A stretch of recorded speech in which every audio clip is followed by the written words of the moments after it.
Hello everybody on YouTube. I am currently live streaming this on Twitch, and I just decided let's make an intermediate Gibraltar tutorial. Because we just covered the basics, but there's a little bit more that I wanted to get out. So I'm planning on doing an intermediate guide and also an advanced guide. So a really good tip is when you're picking your guns, say your alternator is your best gun, that's okay. You can use that. I'm not gonna tell you what you should and shouldn't use. If you're good with it, then you're good with it. But what I will tell you, from one Gibby main to another, is try to use smaller sights than what you have been using, because if you're rocking a G7 with a 3x or a 2x4, that's okay. This is not bad. This is my turning radius on 3 cents. This is how fast you can turn. That doesn't matter, because when you're in a bubble, you can just switch to your other gun and just one mag everybody, right? But what happens when they're in your bubble and you don't one mag them? Then you're gonna be switching to this, right? Switching your weapons is faster than reloading. We all know that. You're gonna be switching to this thing, and you're gonna bubble fight with a 2x4 and a G7. It's not the worst thing. People like Designful do it all the time. But you could very easily, maybe say you're a Hemlock gamer, just try running a 2x instead, okay? Just try the 2x, because you can still use this in a bubble. Worst case scenario is you're fighting off 2 guys, 1 bubble. Oh, I guess 3 guys, 1 bubble will be worse. But say you're fighting 2 guys, 1 bubble, and you one mag 1 guy, and then the next one you switch your guns and you pull out a 4x zoomed Hemlock. Who would ever make that mistake? Yeah, I have, and it sucked. I won the fight because it was against a Pathfinder, and Pathfinders have low profile at that time, so it was easy. But say you're fighting other Gibraltar, you're not gonna be trying to bubble fight with a 4x zoom Hemlock, bro. Just a 2x you can still use. This is totally comfortable up close. That's totally comfortable up close, but just anytime you're thinking maybe I should run a 2x4, maybe just try the 2. And if you're saying a 3, maybe try the 1. Okay, guys. Just like in my last video, we covered gun choice first and then our passive ability. This one is specifically going to be arm shield. Some little known facts about the arm shield are, let me just pick up a frag grenade. Say somebody throws a frag grenade right at your feet. If you aim down your sights with your arm shield out, it doesn't damage you. Fun fact, this might be patched soon. It might even be patched by the time you watch the video. It might have been patched 4 seasons ago, but it totally works still. They messed up. Another thing about the arm shield is if you heal, I don't know if I can damage myself like this. If you heal, your arm shield will regenerate faster, okay? That means, say you're in a 1v1, and you just barely survived that fight. He hit you for a nice 125, and now your shields are broken, and your arm shield's broken because he just broke through it. It takes, I believe, 8 seconds to regenerate an arm shield. But if you pop a shield battery or even shield cells, it reduces the time it takes for an arm shield to come back. So the ideal fight would be you ego chow one guy, you just aim straight at his chest, and you just kill him. And then you run away and pop a battery, because then your arm shield's going to be back and you're going to be full health. A really good strategy that I have leads into my next point.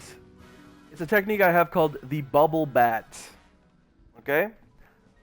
It's a play on bubble bath. It's a silly little meme. I have little names for a lot of my strategies. Wait till you see Moon over Miami, okay? You will not be ready for that. But the bubble bat technique It's very straightforward. You're simply throwing a bubble between you and your enemies. Say this is the position that your fight is, right? I have a lot of clips of myself bubble batting because it's a very typical Gibraltar move. I may be one of the leading pioneers in bubble bat technique, and I'm the person that came up with the name, but I'm sure other people have done it. But this is how it goes. If there's 3 guys pushing you, try to position yourself in a way where only one of them can see you. Such as this, like that guy, he can kind of see you, but it's still difficult for him. He's probably just gonna walk around that rock. Don't worry about him. Just ego chow this right here. Just 1v1, kill him, kill him, kill him, kill him. And then throw a bubble at about this distance. Never shoot through this. And then pop to your battery. And then while the 2 are pushing you, they're helpless. They can't do anything to you. They can't throw a grenade at you. They can't shoot you. They can't do anything. It's the perfect zoning technique. The bubble bat, it's patented by yours truly.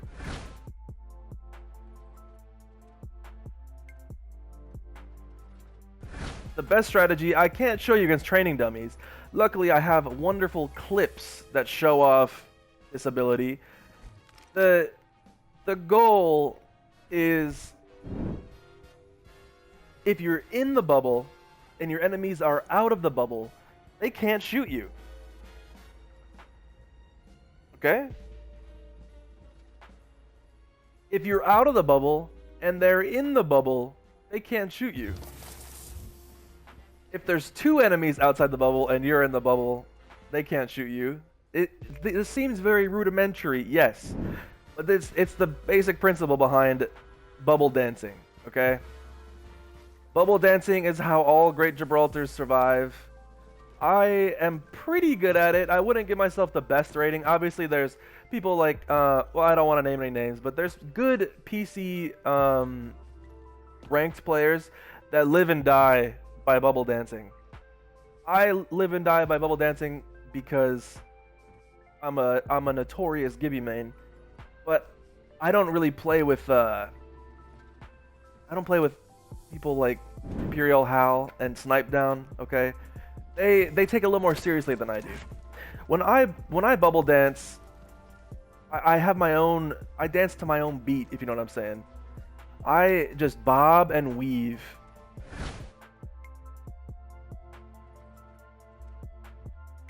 Say I'm playing with a really sweaty friend.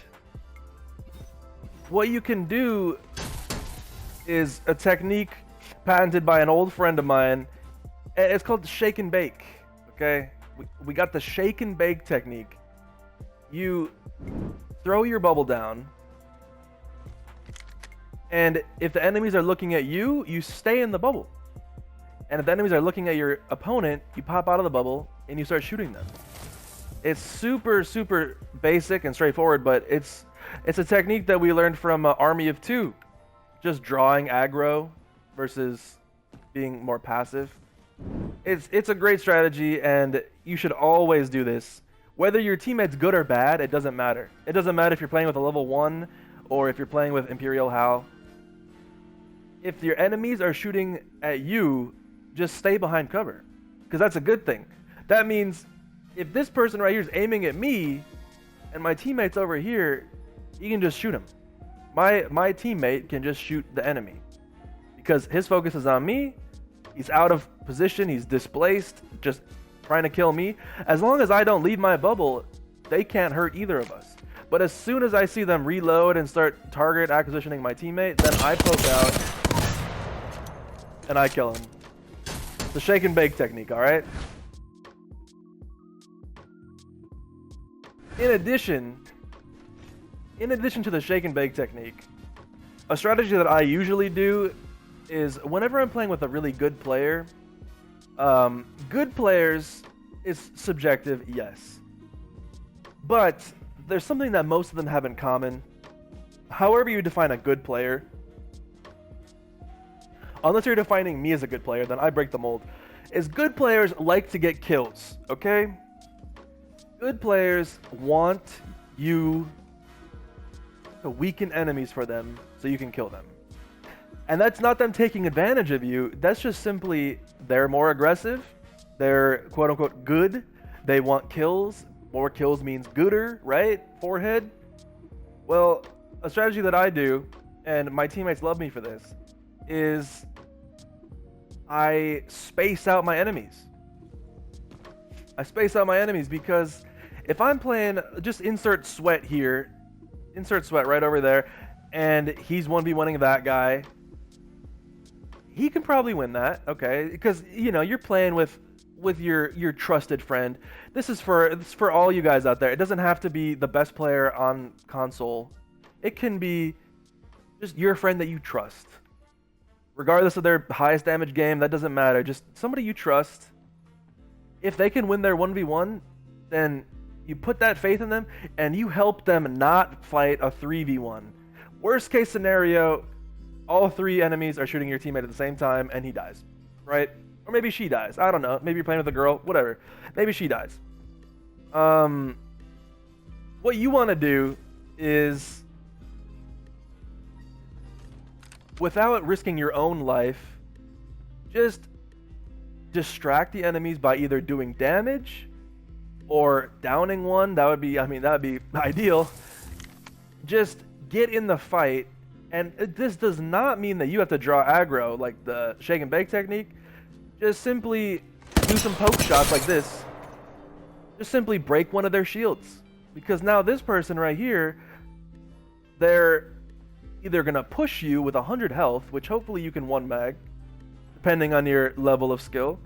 Hopefully if somebody just runs in a straight line at you with 100 health, you'll be able to take them out. Or they're going to go back behind this cover here and they're going to pop a shield battery. And that's going to take at least, you know, 7 or so seconds for them where they're just not doing anything.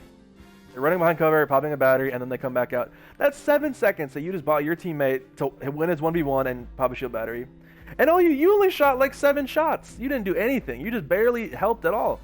And then while this guy's pushing you because he's just the best teammate ever, guess what? You're a Gibraltar player. You can throw a bubble. Look at that. Now he can't do anything. Now he can't see your teammate or you. He's just over there just doing whatever he wants to do. And he can side peek. Boom. Kill him. Alright? And then shortly after, either this person you have just killed by isolating them and then hitting them for 200, or they pushed you and you hit them for 100, like in that example that I just gave you. And then guess what? Your teammate wins his 1v1. You were always going to win your 1v1. You're the Gibraltar, right? We know this. You win this one easy. And guess what? There's 2 of you and just this poor sap over here that's going to push 2 talented players, 2 intermediate players at least. And you're just going to kill them.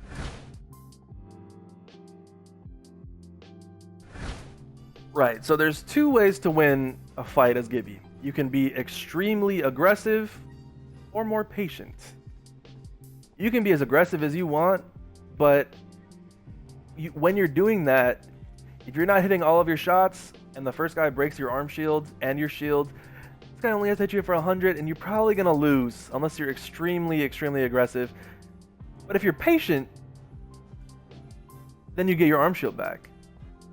My best advice to you is be extremely aggressive until there's only 1 person on the team left. Because the faster you can kill this guy over here, that's every millisecond that you're not being shot by 2 people at the same time, okay? That's the goal.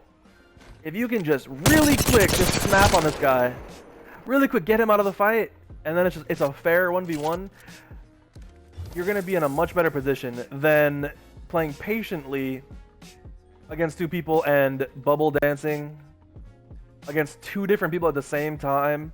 You don't want that. The only time that you're ever gonna bubble dance against 2 people at the same time is if you can't get the initial knock. If you physically cannot get that initial knock, it's still possible to win against 2 people.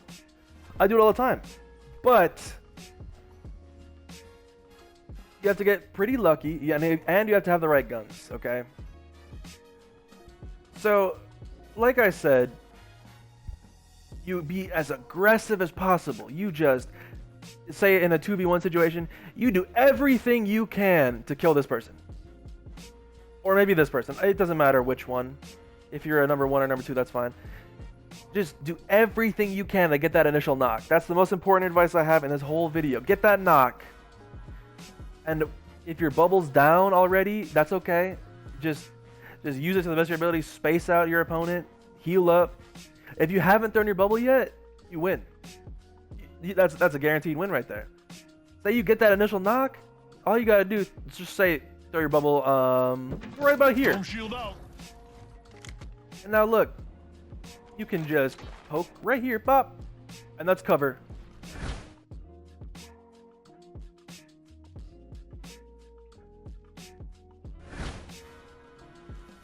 Okay, so now that we've covered the intermediate, how to play Gibraltar, how to not die as Gibraltar, what guns to use, we've covered all that. I just want to finish this video up with a nice classic, how to use your ultimate. Now, all of us out there, I'm pretty sure everybody wants kills, right? That's what we're playing for. We want to win with as many kills as possible. We want to take that Snapchat of a 20 bomb and send it to our friends, right? That's what we all want. The best tip I have for you when throwing your ultimate is use it to get kills. Forehead, I know that sounds simple, but what I mean is if you see two teams fighting each other, you don't want to just watch. You don't want to go in for the third party, as everybody says, like in your pred lobbies. You don't want that. You want to be everybody's worst nightmare. You want to show up and throw that ult right in between them and say, hey, break it up, you two. Because then guess what?